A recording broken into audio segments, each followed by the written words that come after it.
امت مسلمہ کا ایک طبقہ وہ ہے جس کی لسٹ میں ہی حج نہیں ہے، دوسرا طبقہ وہ ہے جن کی لسٹ میں حج موجود ہے لیکن شیطان ان کو مؤخر کرواتا ہے۔ جی کرنا ہے حج، بالکل کرنا ہے، اس وقت کرنا ہے جب ہم نے نیک بن جانا ہے، بزرگ بن جانا ہے، متقی پرہیزگار بن جانا ہے، پھر حج کرنا ہے، اس وقت ہم حج کریں گے۔ ایسے بندے یاد رکھیں کہ ایسا وقت آیا نہیں کرتا، موت اس سے پہلے آ جاتی ہوتی ہے۔ یہ شیطان کا بہت بڑا حربہ ہے۔ تو امت مسلمہ کی ایک غلطی، ایک طبقے کی غلطی یہ ہے کہ حج ان کی لسٹ میں نہیں، دوسرے طبقے کی غلطی یہ ہے کہ حج کو مؤخر کرتے ہیں۔ تیسرا طبقہ امت مسلمہ میں بہت سارے بندوں کا ایسا ہے جو بہت کثرت سے حج اور عمرہ کرتے چلے جاتے ہیں، بہت حج کرتے ہیں، بہت عمرہ کرتے ہیں، لیکن ایک بہت بڑے گناہ کبیرہ کے مرتکب ہیں، گناہ کبیرہ کے، چھوٹے گناہ کے نہیں، بہت بڑے گناہ کبیرہ کے۔ اور وہ گناہ کبیرہ یہ ہے کہ کسی کا مال ان کے ذمے ہے، وہ واپس نہیں کرتے، کسی کا قرض لیا ہوا واپس نہیں کرتے، حج پہ حج کرتے چلے جاتے ہیں، عمرے پہ عمرہ کرتے چلے جاتے ہیں۔ کتنوں لوگوں کا حق ان کے ذمے ہے، کتنوں کے پیسے انہوں نے واپس نہیں کیے ہیں، کتنوں کا مال انہوں نے مارا ہوا ہے، کتنوں کے ساتھ دھوکہ کیا ہوا ہے۔ آج امت مسلمہ میں اس طبقے کی بھی کمی نہیں ہے۔ آپ صلی اللہ علیہ وسلم تشریف فرما ہیں، ایک صحابی حاضر خدمت ہوئے، یا رسول اللہ صلی اللہ علیہ وسلم آپ کیا فرماتے ہیں اس آدمی کے بارے میں جو میدان جہاد کے اندر شریک ہو اور وہ شہید ہو جائے اور شہادت کے بعد اس کے جسم کو دیکھا جائے تو سارے زخم اس کے سینے پر ہوں، اس کی پشت پر کوئی زخم نہ ہو۔ آگے سے آگے بڑھتا رہا یہاں تک کہ اللہ نے اس کو شہادت دے دی۔ اتنی بہترین قسم کی شہادت، کیا اس شہادت کی وجہ سے اس کے سارے گناہ معاف ہو جائیں گے؟ آپ نے فرمایا ہاں، اس شہادت کی وجہ سے اس کے سارے گناہ معاف ہو جائیں گے۔ وہ آدمی اٹھ کر تھوڑی دیر دور گیا، آپ نے بلایا، واپس آؤ، دوبارہ سوال کرو۔ کیا سوال کیا؟ اس نے پھر یہی سوال کیا، یا رسول اللہ صلی اللہ علیہ وسلم ایک آدمی میدان جہاد کے اندر جاتا ہے، اللہ کی رضا کے لیے جہاد کرتا ہے، دین کی سربلندی اس کی نیت اور مقصد ہے، بالکل ریاکاری اس کے اندر نہیں ہے، سارے زخم اس کے سینے پر لگتے ہیں، وہ پیٹھ پھیر کر نہیں بھاگتا ہے، کوئی زخم اس کی پشت پر نہیں لگتا ہے، یہاں تک کہ وہ شہید ہو جاتا ہے۔ کیا اس آدمی کی شہادت اس کے سارے گناہوں کو معاف کر دے گی؟ آپ نے فرمایا ہاں، سارے گناہوں کو معاف کر دے گی الا الدین، لیکن کسی کا دیا ہوا معاف نہیں ہوگا۔ اتنی بڑی شہادت بھی کسی کا دیا ہوا جو اس کے ذمہ حق ہے وہ معاف نہیں ہوگا۔ اور دوسری ایک روایت کے اندر آپ صلی اللہ علیہ وسلم نے فرمایا اگر ایک آدمی جہاد کے اندر جائے، وہ شہید کر دیا جائے، اللہ اس کو دوبارہ زندگی دے دیں، وہ پھر جہاد میں جائے، پھر اس کو شہادت مل جائے، اللہ پھر اس کو زندگی دے دیں، وہ پھر جہاد میں جائے اور پھر اس کو شہادت مل جائے، تیسری دفعہ پھر اللہ اس کو زندگی دے دیں، پھر وہ جائے اور شہید ہو جائے، اتنی دفعہ کی شہادت بھی اس کے گناہوں کو تو معاف کر دے گی، لیکن کسی کا حق جو اس کے ذمہ ہے وہ معاف نہیں ہوگا۔ ایک بہت بڑا طبقہ آج موجود ہے، امت مسلمہ کے اندر موجود ہے، وہ جانتے ہیں کہ ہمارے ذمہ فلاں فلاں فلاں فلاں بندوں کے حق ہیں، ان بندوں کے ہم نے پیسے دینے ہیں، قرضہ ادا کرنا ہے، ہڑپ کیے بیٹھے ہیں، ان کے کھانے میں کمی نہیں آ رہی، ان کے پینے میں کمی نہیں آ رہی۔ حالانکہ فقہاء اس مسئلے کو لکھتے ہیں کہ اگر کسی بندے نے کسی کا قرضہ دینا ہو اس کے لیے حرام ہے 3 وقت کھانا کھانا، وہ اتنا کھانا کھائے جس سے اس کی جان بچ سکتی ہے، اس کے لیے ناجائز ہے ایک کپڑے سے زیادہ جوڑا بنانا، وہ ایک کپڑے کو بنائے جس سے اس کا صدر چھپ سکتا ہے اور اسی کو دھو کر پہنتا رہے، باقی سارے پیسے وہ قرض کی ادائیگی کے اندر خرچ کرے، اس کے لیے ناجائز ہے کسی بھی اور چیز کے اندر اپنے مال کو خرچ کرنا۔ اس کی سب سے بڑی ذمہ داری ہے کہ جس کا قرضہ دینا پہلے اس کا قرضہ ادا کرے۔ امت مسلمہ کا ایک طبقہ ایسا بھی ہے جو حج کے اندر مسلسل حج پہ حج عمرے پہ عمرہ کرتے چلے جا رہے ہیں، لیکن ان کے دماغوں میں یہ نہیں ہے کہ ہم نے جس کا دینا ہے اس کا دینا ہے، اس کو مؤخر کیے ہوئے ہیں یا اس کو بھولے ہوئے ہیں یا دینے کی کوئی نیت ہی نہیں ہے۔ زمانہ جاہلیت کے اندر حج تو موجود تھا، حج تو آدم علیہ السلام سے چل رہا ہے اور قیامت تک انشاءاللہ چلے گا۔ آپ صلی اللہ علیہ وسلم کی تشریف آوری کے وقت زمانہ جاہلیت میں جہاد لوگ کرتے تھے۔ ایک عادت ان کی یہ تھی کہ زاد راہ کے بغیر کسی خرچے کے خالی ہاتھ حج کے لیے جایا کرتے، اور وہ یہ کہا کرتے کہ اس طریقے سے حج کرنے سے حج کا اجر و ثواب زیادہ ملتا ہے، اور اگر ان سے کوئی پوچھتا ہے بھی تمہارے پاس راستے میں کھانے پینے کے لیے کچھ نہیں ہے، تو کہا کرتے نحن المتوکلون، ہم توکل والے لوگ ہیں، اس لیے ہمارے پاس کچھ نہیں ہے۔ نتیجہ یہ نکلتا کہ 1-2 دن تو بندہ بھوک پیاس برداشت کر لیتا، پھر وہ لوگوں سے بھیک مانگتے، کسی سے کہتے بھی مجھے بھوک لگی ہے مجھے کھانا کھلاؤ، کسی سے پانی مانگتے، کسی سے اپنی ضرورتیں مانگتے۔ اس پر اللہ رب العزت نے قرآن اتارا ہے وَتَزَوَّدُوا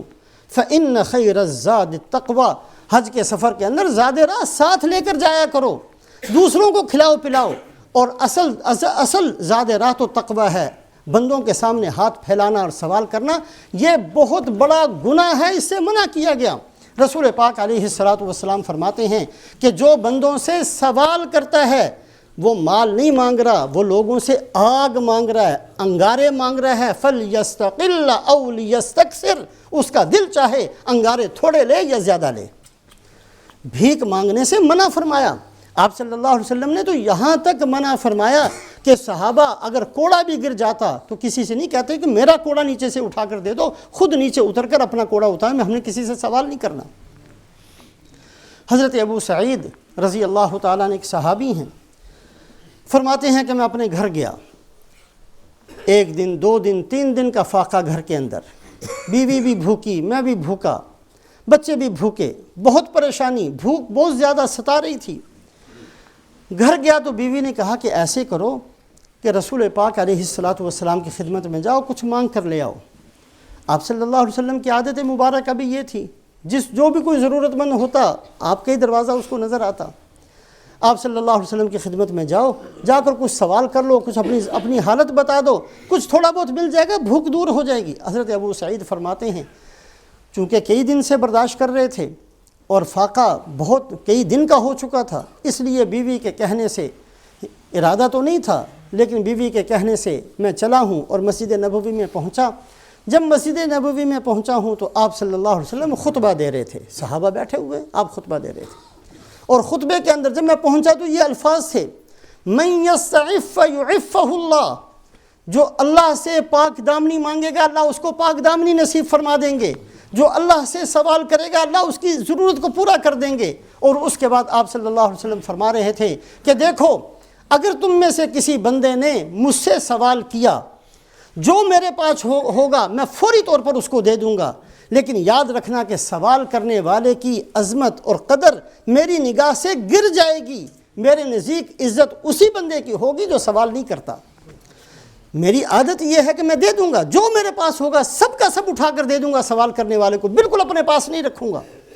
لیکن جو سوال نہیں کر رہا، اپنے فقر کو چھپائے ہوئے ہے، اپنی ضرورت کو اللہ کے ساتھ وابستہ کیا ہوا ہے اور اپنی پیاس کو چھپائے ہوئے ہے، اپنے آپ کو محتاج ہونے کے باوجود محتاج ظاہر نہیں کر رہا، میرے نزدیک اس بندے کی عزت اور قدر اور اس کی عظمت میرے دل میں زیادہ ہوگی۔ یہ الفاظ ابو سعید فرماتے ہیں کہ آپ صلی اللہ علیہ وسلم خطبے میں ارشاد فرما رہے تھے۔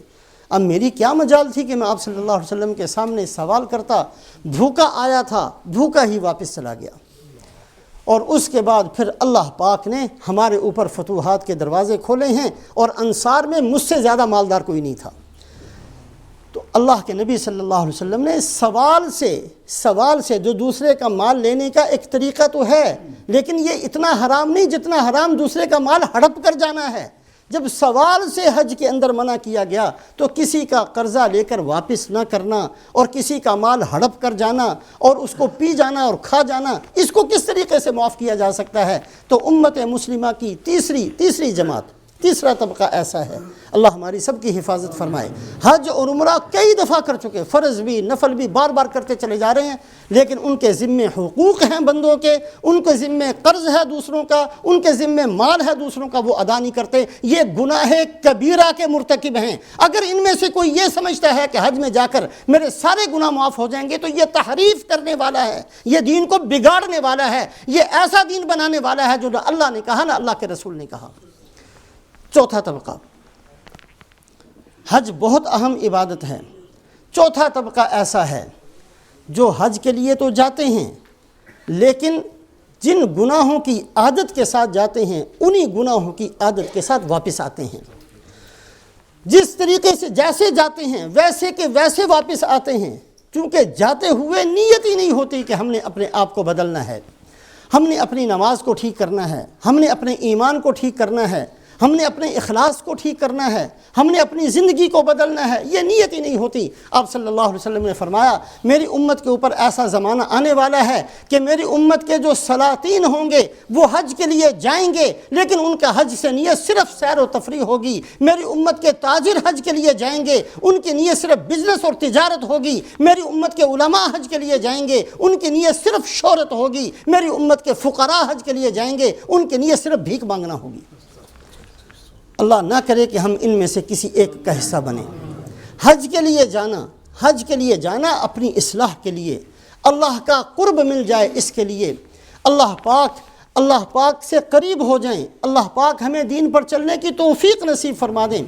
اس لیے حج کے اندر جاتے ہوئے اور بھی جہاں بہت ساری نیتیں کرنی ہیں اور بہت ساری دعائیں مانگنی ہیں، جن کو اللہ توفیق دے، اور جو حج کے لیے جا رہے ہیں وہ بڑے اہتمام کے ساتھ ایک موٹی سی بات سامنے رکھیں، بہت موٹی سی بات۔ مکہ مکرمہ ایک ایسی جگہ ہے جہاں ابراہیم علیہ السلام کی قربانیاں ہیں، اور ابراہیم علیہ السلام کے بعد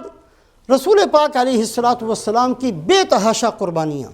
اور آپ صلی اللہ علیہ وسلم کے بعد مہاجرین کی قربانیاں۔ اللہ پاک جہاں بھی صحابہ کو قرآن میں ذکر کرتے ہیں مہاجرین اور انصار اس لقب کے ساتھ ذکر فرماتے ہیں، لقد تاب اللہ علی النبی والمہاجرین والانصار۔ صحابہ کا ذکر قرآن میں کئی جگہ مہاجرین اور انصار یہ دو لقبوں کے ساتھ ہوتا ہے۔ مکہ مکرمہ چونکہ جگہ ایسی ہے جہاں یہ سیکھا جاتا ہے، جہاں اس پر عمل کیا جاتا ہے کہ اے اللہ تجھے راضی کرنے کے لیے، تیرے دین کو سر بلند کرنے کے لیے اپنا سب کچھ لگایا جا سکتا ہے، یہاں تک کہ ابراہیم علیہ السلام نے اپنے اکلوتے بیٹے کو ذبح کرنے کے لیے آمادہ ہو گئے۔ اس چیز کی مشق کرنی ہے مکہ مکرمہ کے اندر۔ مکہ مکرمہ میں رہتے ہوئے یہ دعا کثرت سے مانگے کہ اے اللہ یہ جگہ ہے مہاجرین کی، یہ جگہ ہے ان لوگوں کی، یہ مسکن اور یہ گھر تھے ان بندوں کے جنہوں نے آپ کے دین کی سربلندی کے لیے اپنا سب کچھ لگا دیا۔ حضرت عبداللہ ابن عمر رضی اللہ تعالیٰ عنہما ہجرت فرمائی، بعد میں جب حج کے لیے تشریف لائے اس گلی سے گزرے جہاں ان کا گھر تھا تو اپنا منہ پھیر لیا کہ جس گھر کو اللہ کے لیے چھوڑا تھا اس کو میں دیکھنا بھی نہیں چاہتا، منہ پھیر کر اس گلی میں سے گزر گئے۔ یہ وہ بندے جنہوں نے اپنے گھر کو چھوڑ دیا، اپنے قبیلے کو چھوڑ دیا، اپنے خاندان، کیوں؟ صرف اے اللہ آپ کو راضی کرنے کے لیے۔ اے اللہ اس مکہ مکرمہ کی برکت سے ہمارے اندر یہ جذبات پیدا فرما دے کہ آپ کے دین کے مقابلے میں ہماری جانیں بے حیثیت ہو جائیں، آپ کے دین کے مقابلے میں ہمارے مال بے حیثیت ہو جائیں، ہماری ذات بے حیثیت ہو جائے، جو کچھ ہمارے پاس ہے وہ بے حیثیت ہو جائے، آپ کا دین اس قدر بلند ہماری نگاہوں میں ہو جائے کہ ہم اپنا سب کچھ لگانے کے لیے آمادہ اور تیار رہیں۔ مکہ مکرمہ کے اندر اس دعا کو کثرت سے کریں۔ مدینہ منورہ پہنچ گئے۔ مدینہ منورہ یہ ایسی مبارک جگہ ہے جس کے اندر لوگوں کی خیر خواہی، کھلانا پلانا، لوگوں کی ضرورتیں پوری کرنا، یہ مدینہ منورہ کی مٹی کے اندر اللہ پاک نے رکھا۔ آپ صلی اللہ علیہ وسلم کی تشریف آوری سے 700 سال پہلے، تھوڑا سا زمانے 700 صدیاں پہلے، یمن کا بادشاہ جب اس نے مدینہ منورہ پر چڑھائی کی اور فوج لے کر آیا تو مدینہ منورہ والوں کی 700 سال پہلے، ابھی آپ صلی اللہ علیہ وسلم نے تشریف نہیں لائے، 700 سال پہلے مدینہ منورہ والے جو اس زمانے کے اندر بھی تھے ان کی عادت یہ تھی، چونکہ چڑھائی کی تھی دن کے اندر مقابلہ کرتے اور جب رات ہو جاتی تو کھانا پکا کر اپنے دشمن کے لشکر میں بھیجتے۔ وہ یمن کا بادشاہ کہنے لگا میں نے ساری دنیا فتح کی ہے، میں نے ایسے بندے تو کہیں بھی نہیں دیکھے، اور لڑتے ہیں، میں ان پر حملہ کرنے آیا ہوں، میں ان کا سب کچھ چھیننے کے لیے آیا ہوں، میں ان کا خون بہاتا ہوں، اور یہ ایسے لوگ ہیں، یہ بھی نہیں کہ بزدلی دکھاتے ہوں، دن کے اندر مقابلہ بھی کرتے ہیں اور جب رات آ جاتی ہے تو کھانے پکا کر ہمارے لشکروں میں بھیجتے ہیں۔ جا کر پوچھا کہ بھائی تمہاری عقل ٹھیک ہے، تم کیسے لوگ ہو؟ کہا ٹھیک ہے، ہمارا طریقہ یہی ہے کہ ہم دن کو آپ کو اپنا دشمن سمجھتے ہیں، رات کو اپنا مہمان سمجھتے ہیں، کہ آپ آئے تو باہر سے ہو تو ہمارے مہمان، ہم کھانا آپ کے لیے بھیجتے ہیں۔ اس نے کہا کہ اچھا یہ کون سے لوگ ہیں؟ پھر اس نے تحقیق کی، یہود کے علماء اس زمانے میں جو موجود تھے انہوں نے کہا کہ یہ وہ جگہ ہے جہاں آخری نبی صلی اللہ علیہ وسلم نے تشریف لانا ہے، اس مٹی کے اندر اللہ پاک نے خیر خواہی کو رکھا ہے، اس مٹی کے اندر نصرت کو رکھا ہے، مدد کرنے کو رکھا ہے، تو وہ مسلمان ہوا اور سب سے پہلا بیت اللہ کے اوپر جو غلاف ڈالا وہ اسی بادشاہ نے ڈالا تھا۔ تو بہرحال مدینہ منورہ جائیں تو وہاں یہ دعا کرنا کہ اے اللہ لوگوں کی خیر خواہی میرے دل میں پیدا فرما دے، ہر ایک کے لیے میں خیر خواہ بن جاؤں، ہر ایک کا بھلا سوچنے والا بن جاؤں، کسی کی عداوت میرے دل میں نہ ہو، کسی کا بغض میرے دل میں نہ ہو، کسی کی دشمنی میرے دل میں نہ ہو، میرے دل کے اندر یہ آ جائے کہ دنیا کا ہر انسان جنتی بن جائے اور دنیا کا ہر انسان میں اس کی خیر خواہی سوچنے والا بن جاؤں، اس کا بھلا کرنے والا بن جاؤں۔ حضرت عائشہ صدیقہ رضی اللہ تعالیٰ عنہا بڑے بہترین انداز سے انصار کی تعریف فرماتی تھیں کہ انصار ایسے لوگ ہیں، اگر کوئی بچی بیاہ کر مدینہ منورہ میں آتی ہے اور اس کا گھر کسی انصاری کے گھر کے ساتھ ہوتا ہے، اس کو اپنے ماں باپ یاد نہیں آتے۔ انصار اس طریقے سے اس کے ساتھ رہا کرتے تھے۔ انصار کی عورتیں ایسی اس کی خیر خواہی میں اور ایسا اس کے ساتھ معاملہ کرتی کہ وہ اپنی ماں کو یاد نہیں کیا کرتی تھی، اپنے باپ کو یاد نہیں کیا کرتی تھی۔ یہ انصار کی عادت تھی۔ انصار جیسے بننے کے لیے دعا مانگنی کہ اے اللہ اس مدینہ منورہ کی مٹی کے اندر جو آپ نے خیر خواہی رکھی ہے، اس ہوا کے اندر اور اس پانی کے اندر جو آپ نے خیر خواہی رکھی ہے، اللہ اس کا کوئی ذرہ ہمیں بھی نصیب فرما دے۔ اللہ پاک ہمیں عمل کی توفیق نصیب فرمائے۔